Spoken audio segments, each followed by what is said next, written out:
ಭಿಕ್ಷುಕನು ಕೂಡ 10 ಮನೆಯನ್ನು ಬೇಡಿ ತಿನ್ನುವುದು ಯಾಕೆ? ತನ್ನ ಹೊಟ್ಟೆಗಾಗಿ. ಹೆಣವನ್ನು ತೆವಳುತ್ತಾ ಮುಂದೆ ಸಾಗುವುದು ಯಾಕೆ? ತನ್ನ ಹೊಟ್ಟೆಗಾಗಿ. ಪ್ರಪಂಚದಲ್ಲಿರುವವರೆಲ್ಲರೂ ತಮ್ಮ ಹೊಟ್ಟೆಗಾಗಿ ದುಡಿಯುವುದು ದೊರೆ. ದುಡಿಯುವ ಮಾರ್ಗಗಳಷ್ಟೇ ಬೇರೆ ಬೇರೆ. ವೇಶ್ಯೆಯ ಮನೆಯಲ್ಲಿದ್ದಂತ ಹೆಣ್ಣಿಗೂ ನೋವಿರುತ್ತದೆ, ಕಷ್ಟಗಳಿರುತ್ತದೆ ದೊರೆ. ಕಾಮ ಹುಟ್ಟಿದಾಗ ಗಂಡಿನ ಜೊತೆ ಸೇರುವುದು ಪ್ರಕೃತಿ ನಿಯಮ, ಅದು ಸಹಜ ಧರ್ಮ. ಕಾಮ ಹುಟ್ಟದೇ ಇರುವಾಗಲೂ ಗಂಡಿನ ಜೊತೆ ಸೇರ್ತಾಳಂತಾದ್ರೆ ಅವಳ ಸಂಕಷ್ಟಗಳೆಷ್ಟು, ಅವಳ ಪರಿಸ್ಥಿತಿಗಳೆಷ್ಟು, ಅವಳ ನೋವೆಷ್ಟು ಅರ್ಥ ಮಾಡಿಕೊಳ್ಳಿ.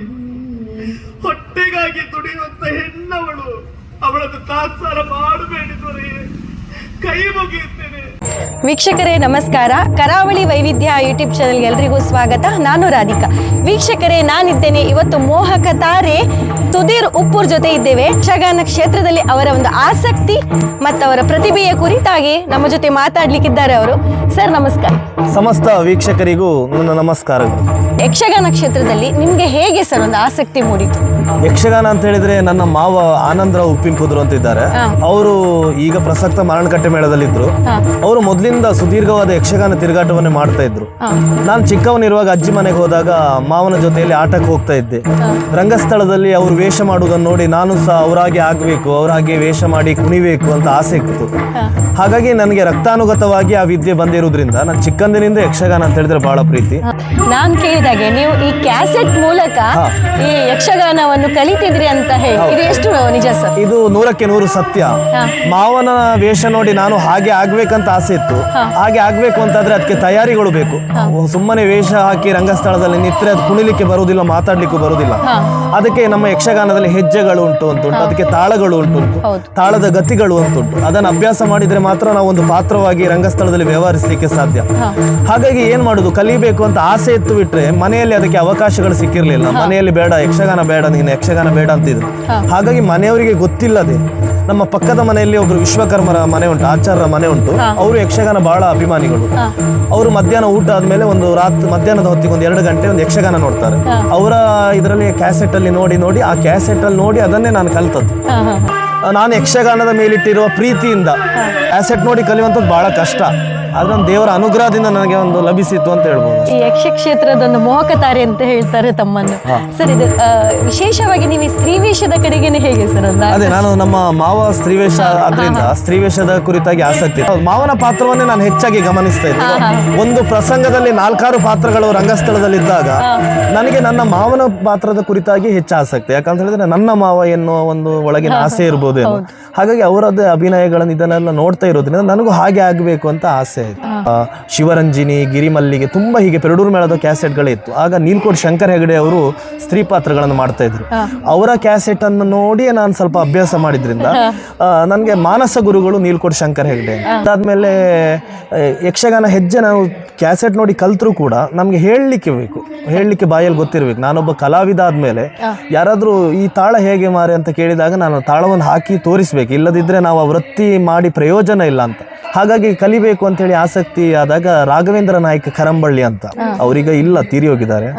ಅವರು ಅಲ್ಲಿ ಉಪ್ಪೂರ್ ಹತ್ರ ಒಂದು ಸಂಘದಲ್ಲಿ ಗುರುಗಳಾಗಿದ್ರು. ಅವ್ರ ಹತ್ರ ಸ್ವಲ್ಪ ಕಲಿತೆ.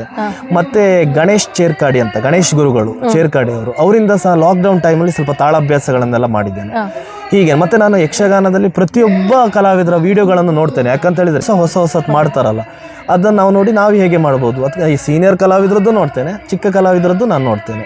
ಯಕ್ಷಗಾನ ಎಲ್ಲರೂ ಗುರುಗಳೇ. ನನಗೆ ಯಾರಿಂದ ನಾನು ಯಾವ ವಿದ್ಯೆಯನ್ನು ಕಲ್ತಿದ್ದೇನೋ ಅವರೆಲ್ಲರೂ ನನ್ನ ಪಾಲಿಗೆ ನಾನು ಗುರುಸ್ಥಾನದಲ್ಲಿ ಇಟ್ಟು ಗೌರವಿಸ್ತೇನೆ. ಸರಿ, ರಂಗಸ್ಥಳದಲ್ಲಿ ನೀವು ಒಂದು ಹೇಗೆ ಸರ್ ಸಿದ್ಧತೆಯನ್ನು ಮಾಡ್ಕೊಳ್ತೀರಿ? ಸಿದ್ಧತೆ ಅಂತ ಹೇಳಿದ್ರೆ ಒಂದೊಂದು ಪಾತ್ರಗಳು ಬರ್ತದೆ. ಈಗ ಹೊಸ ಪ್ರಸಂಗ ಅಂತ ಹೇಳಿದ್ರೆ, ಈಗ ನಾನೀಗ ಪ್ರಸಕ್ತ ಹಾಲಾಡಿ ಮೇಳದಲ್ಲಿದ್ದೇನೆ. ಹಾಲಾಡಿ ಮೇಳದಲ್ಲಿ ಪಂಜರದ ಪಕ್ಷಿ ಅಂತ ಪ್ರಸಂಗ. ಅದಂತ ಹೇಳಿದ್ರೆ ಒಂದೇ ಪಾತ್ರಗಳು ಸುದೀರ್ಘವಾಗಿ ಈಗ 180 ಆಟದಲ್ಲಿ 100 ಪ್ರಯೋಗ ಅಂತೂ ಆಗ್ಬೋದು. ಯಾಕಂತ ಹೇಳಿದ್ರೆ ಈಗ ಒಂದು 30-35 ಪ್ರಯೋಗಗಳು ಆಗಿದೆ. ಅಂದ್ರೆ ಒಳ್ಳೆ ಪ್ರಸಂಗ, ಒಳ್ಳೆ ಕಥೆ ಇರುವಂಥದ್ದು, ಜನರಿಗೆ ಒಳ್ಳೆ ಸಂದೇಶ ಕೊಡುವಂಥದ್ದು, ಮತ್ತೆ ಯುವ ಜನರನ್ನು ಆಕರ್ಷಿಸುವಂಥ ಪ್ರಸಂಗಗಳಲ್ಲಿ ನಮ್ಮ ಸಂಭಾಷಣೆ ಒಂದೇ ರೀತಿಯಾಗಿರ್ತದೆ. ಪೌರಾಣಿಕ ಆದಾಗ ಬೇರೆ ಬೇರೆ ಪಾತ್ರಗಳು ಬರ್ತದೆ. ಹಾಗಾಗಿ ನಾವು ವೇಷ ಮಾಡುವಾಗ ಸ್ವಲ್ಪ ಅದರ ಬಗ್ಗೆ ಗಮನ ಹರಿಸ್ತಾ ಇರ್ತೀವಿ. ಇವತ್ತು ನನ್ನದೊಂದು ಕೃಷ್ಣಾರ್ಜುನದ ಸುಭದ್ರೆ ಪಾತ್ರ ಆದರೆ ನಾನು ವೇಷ ಮಾಡುವಾಗ ಸುಭದ್ರೆ ಸಂಭಾಷಣೆಗಳು ಏನೆಲ್ಲ ಬರ್ತದೆ ಅದನ್ನು ನಾನು ಪಾತ್ರ ಮಾಡುವಾಗ ಸ್ವಲ್ಪ ನನ್ನಲ್ಲೇ ನಾನು ಮೆಲುಕು ಹಾಕಿಕೊಳ್ತಾ ಇರ್ತೇನೆ. ರಂಗಸ್ಥಳದಲ್ಲಿ ಹೇಗೆ ನಾವು ಪ್ರೆಸೆಂಟ್ ಮಾಡ್ತೇವೆ ನಮ್ಮನ್ನು, ನಾವು ಪಾತ್ರ ಮಾಡುವಾಗ ಆ ಪಾತ್ರಕ್ಕೆ ಬೇಕಾದ ಹಿನ್ನೆಲೆಗಳನ್ನೆಲ್ಲ ರೆಡಿ ಮಾಡ್ತಾ ಇರ್ತೇವೆ. ಸರ್, ನೀವು ಈ ಕ್ಷೇತ್ರದಲ್ಲಿ ಈ ಅನುಭವಿಸಿದ ಏನಾದ್ರೂ ಸವಾಲುಗಳು, ಕಷ್ಟಗಳು ಅಂತ ಕಷ್ಟಗಳು ಖಂಡಿತ ಉಂಟು. ಒಬ್ಬ ಕಲಾವಿದ ಒಳ್ಳೆ ಪಾತ್ರ ಮಾಡ್ತಾನೆ ಅಂತ 4 ಜನ ಗುರುತಿಸಬೇಕು ಅಂತಾದ್ರೆ, ಆ ಗುರುತಿಸುವಲ್ಲಿಗೆ ಕಲಾವಿದ ಬೆಳಿಬೇಕು ಅಂತಾದ್ರೆ ಹಿಂದೆ ತುಂಬಾ ನೋವುಗಳನ್ನು, ಅವಮಾನಗಳನ್ನು, ಅನುಮಾನಗಳನ್ನೆಲ್ಲ ಎದುರಿಸಬೇಕಾಗ್ತದೆ. ಅದೆಲ್ಲ ಆಗ್ತದೆ. ಆದ್ರೆ ನನಗೆ ಹೆಚ್ಚಾಗ್ಲಿಲ್ಲ. ಯಾಕಂತ ಹೇಳಿದ್ರೆ ನಾನು ಇನ್ನೊಬ್ರಿಗೆ ನೋವು ಮಾಡದೇ ಇರುವುದರಿಂದ ನನಗೆ ಯಾರಿಂದ ನೋವು ಆಗ್ಲಿಲ್ಲ. ಹಾಗಂತ ಕೆಲವು ಸಣ್ಣ ಪುಟ್ಟಗಳು ನೋವು ಆಗಿದೆ. ನಾನು ಮಾಡದೇ ಇರುವ ತಪ್ಪಿಗೆ ಕೆಲವರೆಲ್ಲ ಸಿಟ್ಟಾದದ್ದು, ಅವಮಾನ ಮಾಡಿದ್ದು ಯಕ್ಷಗಾನ ಕಲಾವಿದರಲ್ಲಿ ಆಗಿದೆ. ನಾನು ಅದನ್ನು ಮನಸ್ಸಿಗೆ ಹಾಕೊಳ್ಳುವುದಿಲ್ಲ.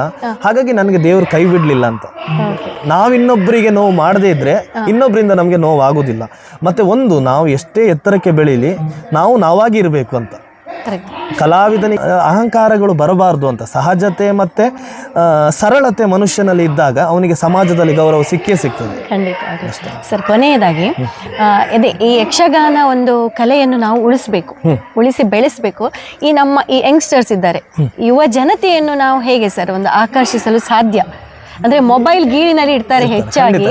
ನಮ್ಮ ಈ ಒಂದು ಕಲೆಯನ್ನು ಬೆಳೆಸಬೇಕು ನಾವು. ನಮ್ಮ ವಾಹಿನಿ ಮುಖಾಂತರ ಯುವ ಜನತೆಗೆ ಏನೊಂದು ಸಂದೇಶ ಕೊಡ್ಲಿಕ್ಕೆ ಇಷ್ಟಪಡ್ತೀವಿ?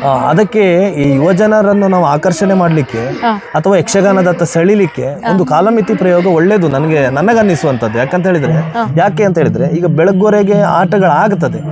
ಯುವ ಜನತೆಗಳು ಎಷ್ಟು ಬೆಳಗ್ವರೆಗೆ ಆಟ ಮಾಡಿದ್ರು 12ರಿಂದ 1 ಗಂಟೆವರೆಗೆ ನೋಡ್ತಾರೆ. ಯಾಕಂತ ಹೇಳಿದ್ರೆ ಯಕ್ಷಗಾನವೇ ನೋಡಿ ಮತ್ತೆ ನಾಳೆ ದಿನ ಅವರ ಉದ್ಯೋಗಕ್ಕೆ ಹೋಗೋದ್ರಿಂದ 12 ಗಂಟೆವರೆಗೆ ಬೆಸ್ಟ್. ಅಥವಾ ಕಾಲಮಿತಿ ಪ್ರಯೋಗಗಳು ಏನಾಗ್ತದೆ ಗೊತ್ತಾ, ಒಂದು ಹೊಸ ಪ್ರಸಂಗ ಅಂತಿದ್ರೆ ರಾತ್ರಿಯಿಂದ ಬೆಳಿಗ್ಗೆವರೆಗೆ ಆಗೋದಕ್ಕೂ ರಾತ್ರಿಯಿಂದ 1:30ವರೆಗೆ ಮುಗಿಯುವುದಕ್ಕೂ ಜನರಿಗೆ ಏನು ಪ್ರಯೋಜನ ಅಂತ ಹೇಳಿದ್ರೆ, ಒಂದು ಕತೆ ಬೇಗ ಜನರಿಗೆ ರೀಚ್ ಆಗ್ತದೆ. ಇದು ಬೆಳಗ್ವರೆಗೆ ಆಟ ಆದ್ರೆ ಏನಾಗ್ತದೆ ಗೊತ್ತುಂಟು, ಅವ್ರು 12 ಗಂಟೆವರೆಗೆ ಆಟ ನೋಡಿದ್ರೆ ಅರ್ಧ ಕತೆ ನೋಡಿ ಹೋಗ್ತಾರೆ, ಏನಾಗ್ತದೆ ಅಂತ ಗೊತ್ತಿಲ್ಲ. ಯಾವುದೇ ಒಂದು ವಿಷಯ ನಾವು ಪೂರ್ಣ ತಿಳ್ಕೊಂಡ್ರೆ ಮಾತ್ರ ಅದ್ರ ಬಗ್ಗೆ ಸರಿಯಾ ತಪ್ಪಾ ಅಂತ ನಾವು ನಮ್ಮ ಜೀವನದ ಕಳವಡಿಸಿಕೊಳ್ಳಿಕ್ಕೆ ಸಾಧ್ಯ. ಅರ್ಧ ನೋಡಿದ್ರೆ ಯಾವ ಡಿಸೈಡ್ ಮಾಡ್ಕೊಳ್ಳಿಕ್ಕೆ ಆಗೋದಿಲ್ಲ. ಹಾಗಾಗಿ ಕಾಲಮಿತಿ ಒಳ್ಳೇದು ಪ್ರಯೋಗ. ಯುವ ಜನರ ಯಕ್ಷಗಾನದ ಆಕರ್ಷಣೆ ಆಗ್ಬೇಕು ಅಂತಾದ್ರೆ ನಾವು ಹೊಸತನವನ್ನು ನೀಡಬೇಕು. ಹಾಗಂತ ಹೊಸತನವೇ ಯಕ್ಷಗಾನ ಆಗಬಾರ್ದು. ಯಕ್ಷಗಾನಕ್ಕೆ ಹೊಸತನ ಬೇಕೇ ಬಿಟ್ರೆ ಹೊಸತನವೇ ಯಕ್ಷಗಾನ ಆದ್ರೆ ಯಕ್ಷಗಾನದ ಒಂದು ಹಿನ್ನೆಲೆ ಅಂತ ಇರ್ತದೆ, ಸಂಪ್ರದಾಯ ಅಂತ ಇರ್ತದೆ.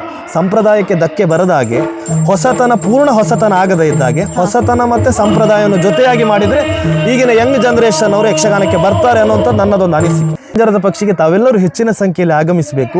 ಕಲೆಯನ್ನು, ಕಲಾವಿದರನ್ನು, ಸಂಘಟಕರನ್ನು ಪ್ರೋತ್ಸಾಹಿಸಬೇಕು. ನೀವೆಲ್ಲ ಹೆಚ್ಚಿನ ಸಂಖ್ಯೆಯಲ್ಲಿ ಬಂದರೆ ನಮಗೂ ಸಂತೋಷ. ಪ್ರೇಕ್ಷಕರು ನಮ್ಮ ಅಭಿನಯಕ್ಕೆ ಕರತಾಡನ ಮಾಡಿದರೆ ಅದಕ್ಕಿಂತ ಮಿಗಿಲಾದ ಪ್ರಶಸ್ತಿ ಕಲಾವಿದನಿಗೆ ಯಾವುದೂ ಇಲ್ಲ. ಹಾಗಾಗಿ ನೀವೆಲ್ಲ ಹೆಚ್ಚಿನ ಸಂಖ್ಯೆಯಲ್ಲಿ ಬನ್ನಿ, ಕಲೆಯನ್ನು, ಕಲಾವಿದರನ್ನು ಪ್ರೋತ್ಸಾಹಿಸಿ ಅಂತ ನಾನು ಈ ಮೂಲಕ ಕೇಳಿಕೊಳ್ತೇನೆ.